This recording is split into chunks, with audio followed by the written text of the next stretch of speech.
आगामी जिला परिषद, पंचायत समिति व ग्राम पंचायत चुनाव को लेकर आज दिनांक 7 मार्च 2026 को भिवंडी स्थित जकात नाका कांग्रेस कार्यालय पर भिवंडी तालुका कांग्रेस कमेटी ग्रामीण अध्यक्ष श्री नीलेश भोईर के नेतृत्व में थाने जिला प्रभारी अध्यक्ष चेतन सिंह पवार के आदेश पर कांग्रेस के कार्यकर्ताओं द्वारा एक अहम मीटिंग का आयोजन किया गया। इस अवसर पर भिवंडी तालुका कांग्रेस कमेटी ग्रामीण अध्यक्ष श्री नीलेश भोईर, युवक कांग्रेस अध्यक्ष संदेश वखारे, महाराष्ट्र प्रदेश सरचिटनीस राजेश जाधव, उपाध्यक्ष सुधाकर इताड़कर, नीलेश वालंज, गणेश पाटिल, उमेश कारभारी, महासचिव पंकज गायकवाड़, पंढरीनाथ भोईर, केशव लाटे, कल्पेश जाधव, दैवत जाधव, महासचिव दुर्गेश नाईक, प्रकाश पाटिल, संजय गायकवाड़, सचिन पाटिल, कांग्रेस महाराष्ट्र प्रदेश उपाध्यक्ष अल्पसंख्यक विभाग जव्वाद चिखलेकर,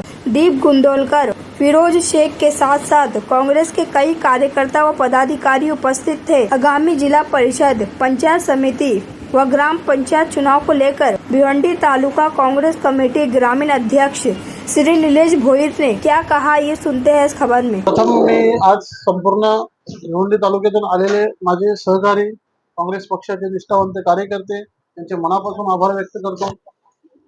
आज बरेच दिवसापासून अशी चर्चा होती, काँग्रेस पक्ष जिल्हा अध्यक्षांनी राजीनामा दिल्यापासून मीटिंग नव्हती लागली।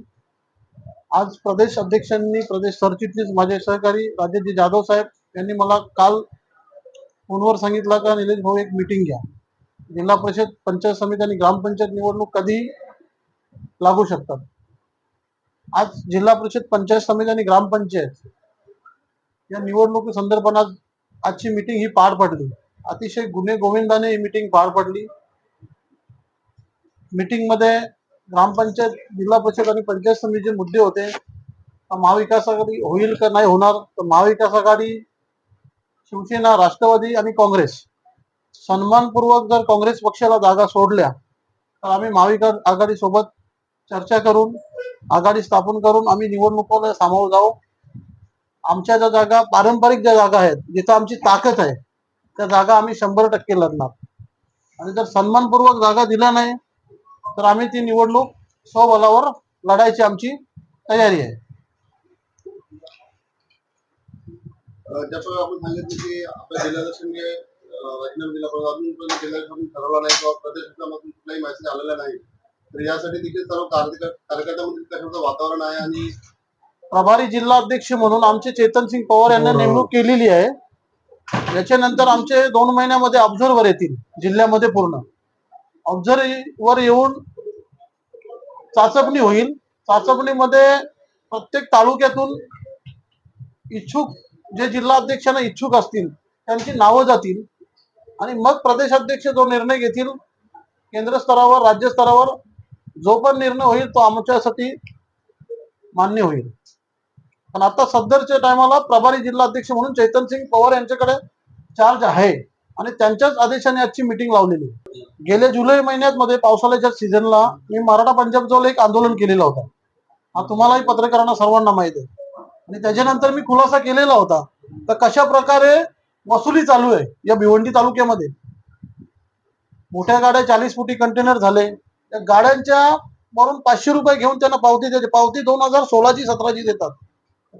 आणि ती मोठी गाडी आपल्या भिवंडीमध्ये बँड आहे 8 नंतर, तरी इथले अधिकारी एवढे माजलेले आहेत तर ते गाड्या सोडून त्यांचा वसुलीवाले आहेत। तुम्ही सकाळी कधी पण 6 वाजता ना, कधी पण पत्रकार माझे बंधू 6 वाजता सकाळी जा, तिथं 2 जण वसुलीवाले असतात, रोज सकाळी गाड्या सोडतात। दुपारनंतर त्यांचा परत चालू होतो। आज 2 दिवसापूर्वी ट्रॅफिक चालू होती।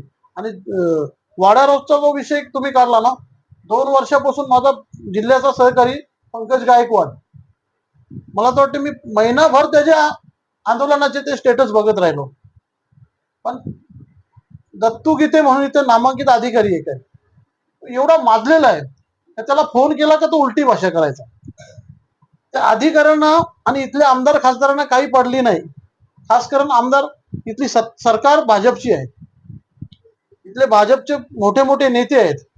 मागच्या टायमाला ब्लॉक तिथले मंडल अध्यक्षांनी, भाजपच्या मंडल अध्यक्षांनी आंदोलन केलं। मग लोक कोणाकडे जातील? भाजपचा मंडलाध्यक्ष रस्त्याचं आंदोलन करतो, मग सरकार कोणाची आहे? आमची आहे? काँग्रेसची सरकार आहे का?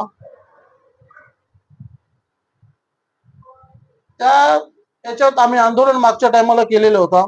जर पावसाळ्याच्या आधी एक लाईन जर क्लिअर झाली नाही तर आम्ही तिथं लाक्षणिक उपोषण करू, मी गवाही देतो.